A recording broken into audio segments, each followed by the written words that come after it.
All right, it's another episode of the Cedric Maxwell podcast. I am Josue Pavone, joined by my co-host Cedric Maxwell. And Max, you're gonna have to tell me what happened Friday night because I wasn't there. The Celtics lose to the Nets by 10 points, but they lost in a way that we've never seen before, at least this season, blowing a 28-point lead. Man, the Nets all of a sudden were up by 16 in the second half, Max. That's a 44-point turnaround, and they win by 10. 115-105 was your final score. We'll get into John Morant, what's going on with his situation, but let's keep things right here. What happened Friday? Well, the Celtics just their play early on. I think that they were given too much. It's almost looked like Brooklyn was going to lay down when they came in. Celtics got every shot they wanted, and then they start playing around with the game, and then they lost focus. And what was a 27-point lead turned out to be a 15-point lead, and it was a 10-point. Then it was an 8. Then just before half, they make some crazy. They lose the basketball. Brooklyn gets another basket, and I think it was a 6-point game.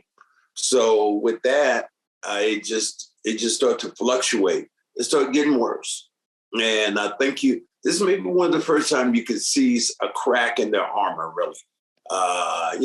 Here's another thing. You didn't have Malcolm Brogdon, and he's been really that dude. Just kind of took you over the top.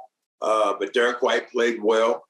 I don't think you had a typical Jason Tatum game, and that kind of slowed them down a little bit. And Grant Williams, who has been so good for this team this year, seems to be in some kind of funk right now. I think he had 1 point in the game, and it was just so many bad things the Celtics did last night.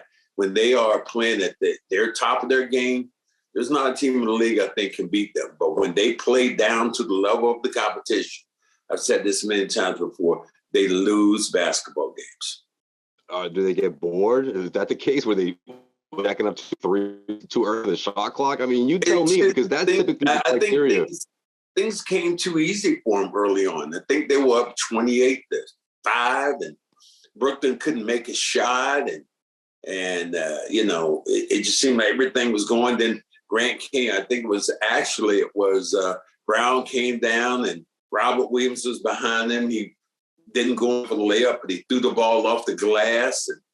And looking for the highlight play, it didn't work. They got fouled, but it didn't work. And from then on, it just went downhill rapidly. And nobody could get them out their funk. Joe Mazzulla called several timeouts, which he doesn't normally do, but his team was floundering. And at the end, they got booed. They got booed because they had a game which they should have won.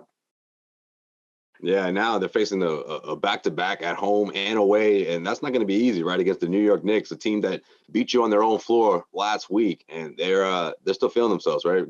I don't think that's going to change much, especially because it was against the Celtics, and now they're trying to give them another L on their own floor. So, Randall plays extremely hard. You can see what their team has kind of turned around, and you can see just who they are as a team. Tom Thibodeau has them playing great defense. Brunson has really been good for them. Jalen Brunson has knocked down shots. He's a very quiet leader. He reminds me a lot of Isaiah Thomas when he was here in Boston. Guy can get it done on the offensive end. Maybe might struggle a bit defensively, but boy, he gets it going, and I think they become that much more confident. What they do is they play hard, they play defense, and they play for 48 minutes. The Celtics can't. In the last 3 weeks, you can't say the Celtics have played for 48 minutes. They've had games where they play for 40 minutes, they play for 38 minutes, but they have to put together a 40-minute game. You think Joe Mazzulla made a mistake in benching Grant Williams? Because people made a big deal about that. Well, I like Grant, and Grant brings a certain amount of smartness to his team, enthusiasm, and he did. This is the first time I've seen sluggish Grant. Normally, Grant is very upbeat and lifted. In these last couple of games, one he didn't play, and last night's game he did not play well, and He had 1 point at the very end of the game. So, yeah, I think that you're going to have to do something to bring Grant back into the fold. Another thing that happened, Rob Williams, who's been hurt a lot, might have tweaked the hamstring. He took himself out of the game. And here's the other thing you look at. Al Horford, who's been playing great for you, he won't be there for Monday for the second half of back-to-back. Right. So that's a big spot for Grant. I mean, look, I wasn't shocked that he was benched Wednesday night. Look, you want to go against the Cavs, you want to throw another, you want to throw a curveball at them, the team that beat you twice in the beginning of the season. I get that. So I agree with the decision. And you know what? I applaud Mazzulla for making that kind of drastic decision, but I also knew that it wouldn't be set in stone, right? And here comes Grant playing in Friday night's game when the team really needs you to step up here. No Malcolm Brogdon, they need that extra offense off the bench. I mean, he puts up a dud. I mean, look, I get it. Not being a healthy DNP for the first 2 years, that can't be easy, especially for a guy during a contract year. But you got to prove yourself, no? I mean, I think Joe Mazzulla was essentially telling him, like, look, this isn't promised that you're in this rotation, but when you are, I'm going to need you to be giving me your best, your best version of Jaylen Brown said it best when he came back and said, we're going to need Grant Williams because he's won us playoff games before. Sometimes I think Grant overthinks the game. Instead of just taking what defense gives him, a lot of pump fakes, just take the shot. Take the shot. Stop trying to be – you're not a setup guy in that way. But if you take your shots and play your defensive end and play your role, it always comes back to – you can hear Bill Belichick say that over and over again. Guys, do your jobs. And if you do your job, everybody else is going to do theirs, and you're going to win consistently. Sometimes I think Grant's smartness gets in the way of the way he plays. He's such a smart player, and I love him as a player, what he brings to the table. But sometimes I think he gets too analytical about the game instead of just playing the game. Previewing this matchup, I like how you talked about Brunson being that guy because he could set his team up. He could drop 30 plus if you need him to. I mean, he is that good, and especially what he's doing in New York. Signing that huge contract, he's delivered for sure. So has Julius Randle. But with that being said, going into this game, what do the Celtics need to do differently? Because that was an ugly showing in New York last week. And a lot of lazy offense, I felt like, whereas the New York Knicks they did make a lot of tough shots, but they were also executing at a high level. Okay, let's just put the cards on the table. Jaylen Brown is going to be Jaylen Brown, but Jason Tatum has to be Jason Tatum for this team to win. He's a superstar in this league. And if he doesn't play as well, this team is going to struggle. There's some things he's doing really great right now. That's rebounding in basketball. I love that. But he also has to knock down shots. And he's a guy who's been averaging close to, 35, 40 points every night. And when he gets 16 or 17, it puts tremendous pressure on other guys to come in and score.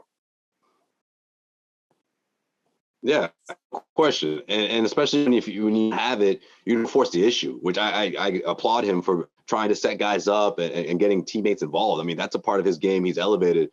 It has evolved compared to the guy we saw last season. But what he was doing in New York, Max, that was driving me crazy, man. Like chucking up threes, just not really making the right plays offensively, reading the defense. No, it seemed like he just tried to shoot his way into it. And that's the Jason Tatum that obviously doesn't help things, especially against a team like the Knicks. I mean, they're not gonna make it easy for you. You're not gonna get to the rim. They got rim protectors. They can defend, and I think that's what makes it such a tough matchup for the Celtics. Well, and you think about the Cleveland game. I don't think Jason Tatum started out well in that game, and then all of a sudden he got the tip dunk, and then he just caught fire. He started knocking down the shots he's been knocking down all year. He felt he was confident. You could see like the air just kind of come out of the bubble, all the pressure that was on him. And he just have to get back and playing that way. Obviously, a huge game. You're playing against the Knicks. So that game's going to be, watched all over the place. So he just has to get back to being him, get back to being himself. Yeah. This episode of the Cedric Maxwell podcast brought to you by Indeed. What's better than finding quality candidates? Finding them instantly. For a powerful hiring partner, you need Indeed. Indeed is the hiring platform where you can attract, interview, and hire all in one place. Don't spend hours on multiple job sites looking for candidates with the right skills when you can do it all with Indeed. Find top talent fast with Indeed's suite of powerful hiring tools like Indeed's Instant Match assessments and virtual interviews. Hate waiting? Indeed's US data shows over 80% of Indeed employers find quality candidates whose resume on Indeed match their job description the moment they sponsor a job. Instant Match makes everything easier. Candidates you invite to apply through Instant Match are 3 times more likely to apply to your job than candidates who only see it in search, according to US Indeed data.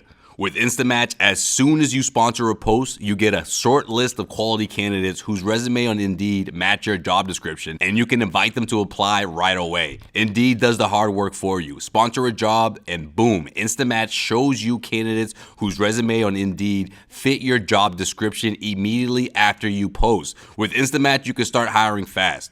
Join over 3 million businesses worldwide using Indeed to hire great talent fast.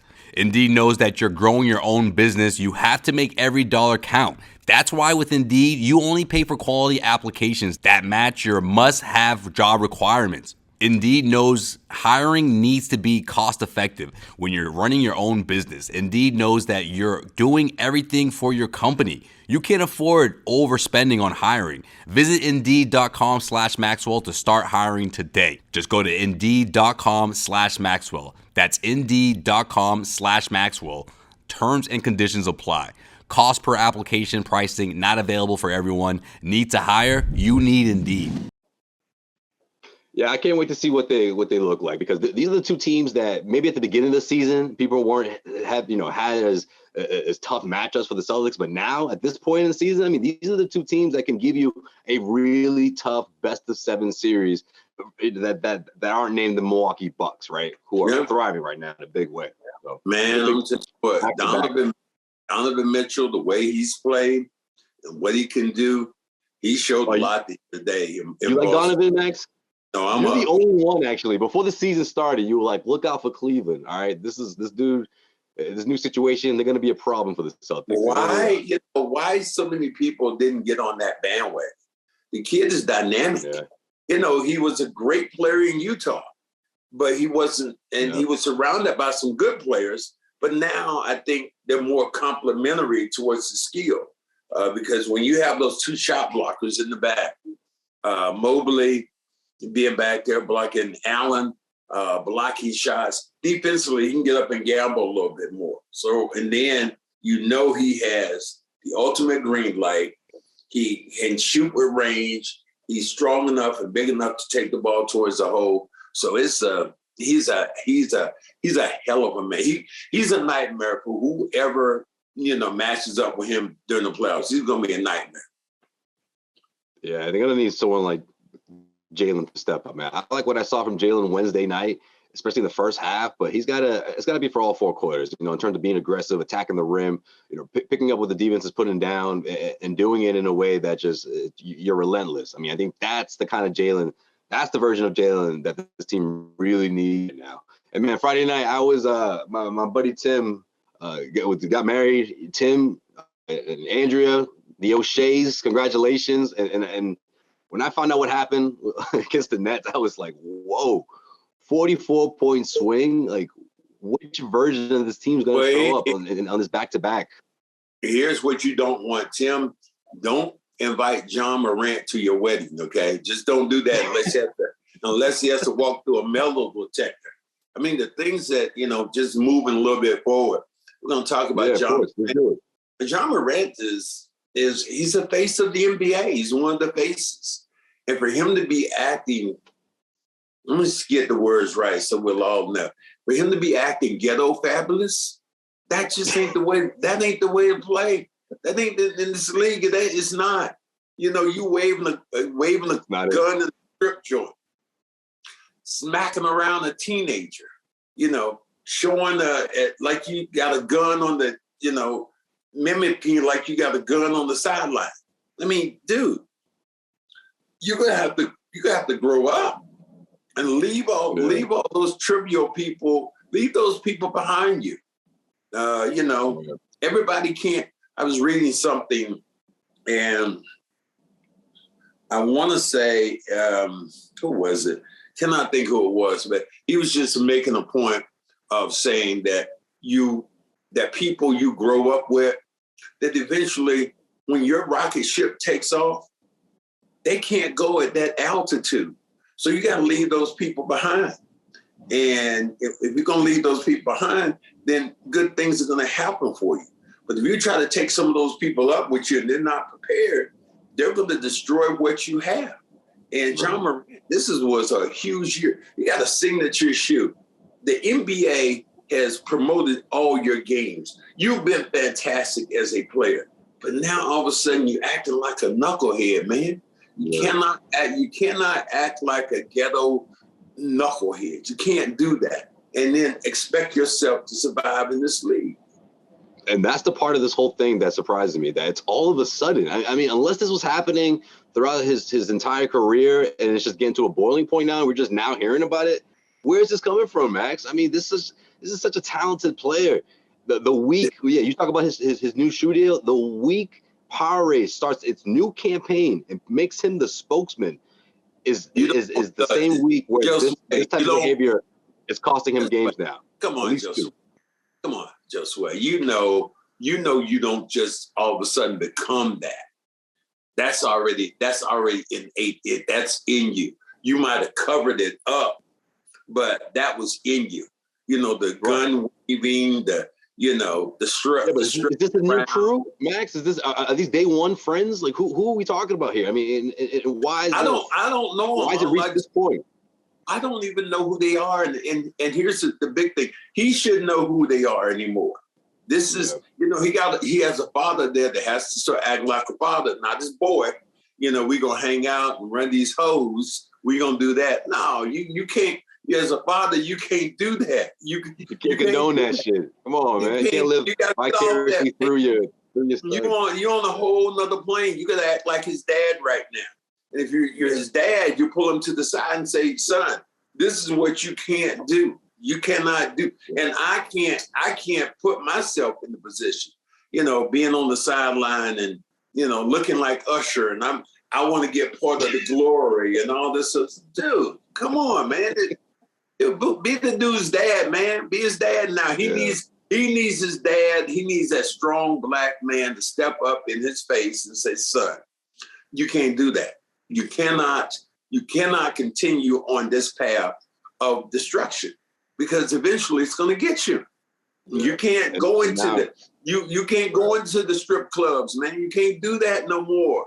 If you want to do it at your own house. You got no money, do it at your house.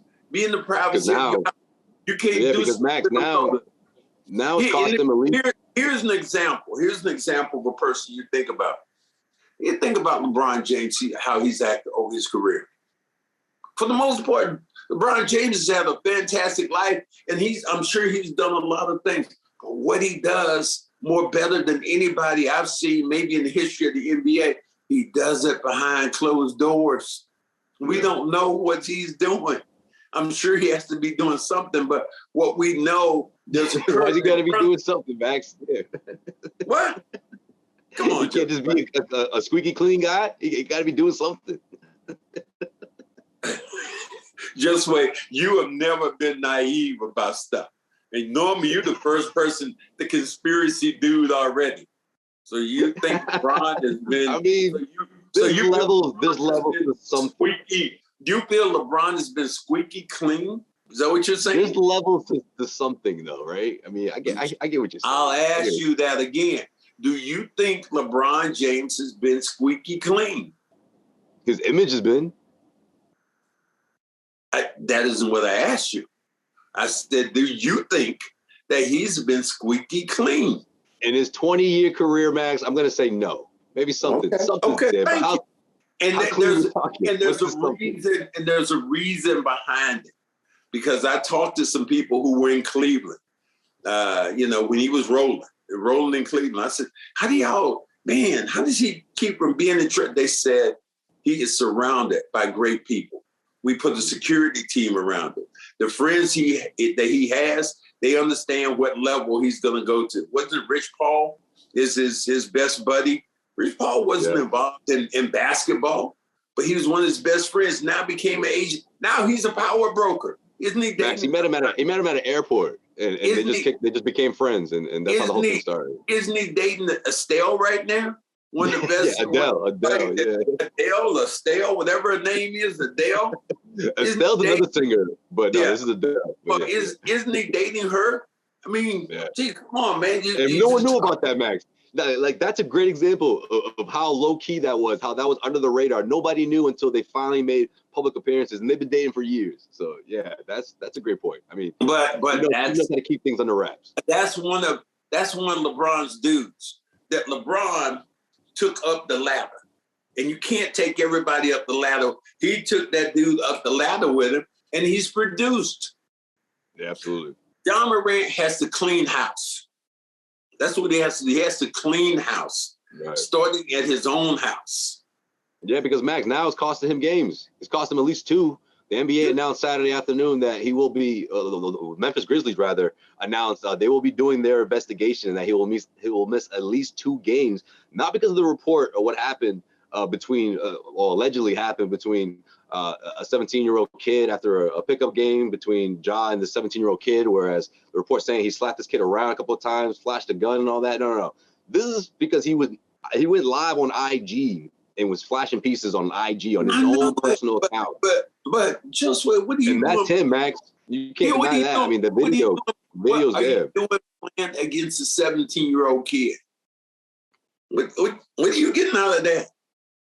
What are you getting out of that? That kid made you so mad you had to slap him around? You're a professional basketball player. I'm sure there's not a 17-year-old around that is handling John Morant. But John Morant, he might have scored some sort of talking noise, and John Morant got mad, and then his boys and whatever. But those hanger-oners, those groupies that he's hanging with, that group of people, boy, he better drop them fast. He better drop them faster than a headache, man. That's what he better do. They're not worth it, Max. They're not worth it. Are you surprised the NBA hasn't stepped in here, even before he went live on IG? Like, just that report alone? I think the reports have been there, and they went back and they looked at it. Matter of fact, the NBA kicked a couple of his boys out of games for the rest of the year. Those guys started talking noise to, I think it was Indiana. They played against Indiana, and supposedly they were riding by the bus, and then there was a light from a reported gun pointing at the bus at red light that you see in movies sometimes. So the NBA has done. The NBA has come in right now with some due diligence and said, "Look, now we're gonna get rid of these 2 friends, and now, you're next up." I mean, understand this about this league, and I hope that this will be loud and clear. The NBA is John Morant is going to go on without you, brother. They don't care. They don't care. It doesn't stop. When Michael Jordan retired, it went on. When Kobe passed away, unfortunately, it went on. When all these people, great players I knew, Bird and Magic and all these guys, stopped playing, the game goes on. And it's gonna go on without you. You can put your imprint on it, but the game is going to continue the process. And you better understand that, because you will be just a little footnote in the annals of the game, talking about how great you could be. And what the beginning of the end, Max? All this stuff. The game will devour you if, in fact, you don't treat it right. Yeah. That's well put, Max, because nothing's guaranteed. One bad mistake, one really terrible decision can lead to something like that. See, essentially over. I don't believe what you're saying right now. I believe there is some guarantees in life, and one of them is shit happens. Then you got to deal with it that way. That's a guarantee. That's the only guarantee. It's always some shit gonna happen. Only guarantee. That's a guarantee. Shit's gonna happen. Now it's always gonna go down. Right. You better be big boy enough to put your big boy drawers on to get ready to get in it, or got your shoes that you can walk through the shit that's about that. Because it's going to happen. But I tell you what, don't bring it on. If you're John Morant, don't bring that on yourself, bro. Don't do that to you. You're a young man who just started the game. You can be the face of. I can see him easily being on these, the cover of these new video games. John Morant or da. Whoever was Nike went out. Is that who gave you the signature shoe? And it didn't seem crazy. Everybody that Nike starts giving this signature shoe to. Kyrie had the signature shoe. What happened? John Morant gets the signature shoe. You gotta respect the game, bro. The power rate thing is the power rate thing for me is like, man, they haven't put an athlete, as a front runner for over 10 years. They picked John Morant to be the face of their product, and the same week this happens, he's going to be suspended for 2 games for something like this. It's just like, man. So what do you think? These opportunities are here for you. He's doing now. What do you think the guy who signed his contract at Powerade? What you think he's doing right now? Swearing? No. Let me see. Let me see if I can get me another job here real quick, because this one's about to end right now. Let me call somebody up. Man, I need a job because this knucklehead is about to get my ass fired up in here. I done signed him John to Wick the over here. Powerade thing, and all of a sudden it's like, whoa. Flashing pieces, man. Come on. John Wick over here, as people saying on the internet, man. John Wick. John Wick, that's what they call him, man. With the flashing pieces, man. You know the internet's undefeated, Max, man. These dudes, they got time for this. They got time today. You cannot do that and expect to survive. You can't do that. And he's a young, dynamic player. Talks a little bit too much, but kind of backed it up. Yeah. This was their year. This was their year. They're supposed to be Golden State no more. He said, no, it isn't Golden State right now. It's Memphis. You got to come through Memphis if you about to win this thing. And, they've had they were playing well. And then all of a sudden, when he said that, they just went into a tank. Several players, Dylan Brooks had this thing going on. Then John Morant has this thing going on. Sharp thing. Remember that? Yeah. And it's Sharp. It's like, what this, you're growing in the spotlight. And these are growing pains that, teams have to have. But if you are a great player, you're not going to be that way. I mean, you just think how lucky the Celtics are in this organization to have Tatum and Brown and not have these guys are, in effect, these guys are squeaky clean. They might say a few things sometimes, but for the most part, they don't have that. They don't. And most of the NBA say that most of the NBA does not have that on its resume, especially the star players. As much as you don't like Kevin Durant, what do you hear about Kevin Durant? You might hear, about basketball stuff, but the person you hear about right now is Kyrie, and now you hear about John Morant. Yeah, man, it's controversy for sure when you mention those two guys. But we'll see how the Celtics respond, man. I mean, like you said, shit happens. Don't think it's guaranteed. I can't get over that. John Wick, dog. John Wick. That's what they're calling him now, the shooter. In more ways than once, apparently. In more ways than once. But that's going to do it for this episode of the Cedric Maxwell podcast. This back-to-back is key for the Celtics. Let's see what they're made of here. Let's see what if they're as deep of a team as we've been talking about them in the last couple of weeks. Let's see if they're about that life, because these next 2 matchups will not be easy. And of course, you'll hear our response to it in our new episode next week. And we also have a special guest next week that we will announce probably days before or something. How CLNS do. Nick or somebody will put together some sort of graphic to let everybody know. We do have a very special guest coming up, and I cannot wait for it, man. It's going to be a fun conversation for sure. All right, my brothers. Again, you guys, you make us strong. And you mash that like button, subscribe, and because of you, and here's the thing about it. Even since we're talking about John Wick, what do we do right now? Where we keep it at? We're keeping it at 100. 100 all day. Where else you gonna hear that? Where else you gonna hear all that? What day? podcast And is that John Morant, you can't keep it on the 100. You got to take it down to about 85 or something like that. Keep it on the 100 is not good for you. Your 100 is too much. Yeah, I don't know what's going on there. That's it.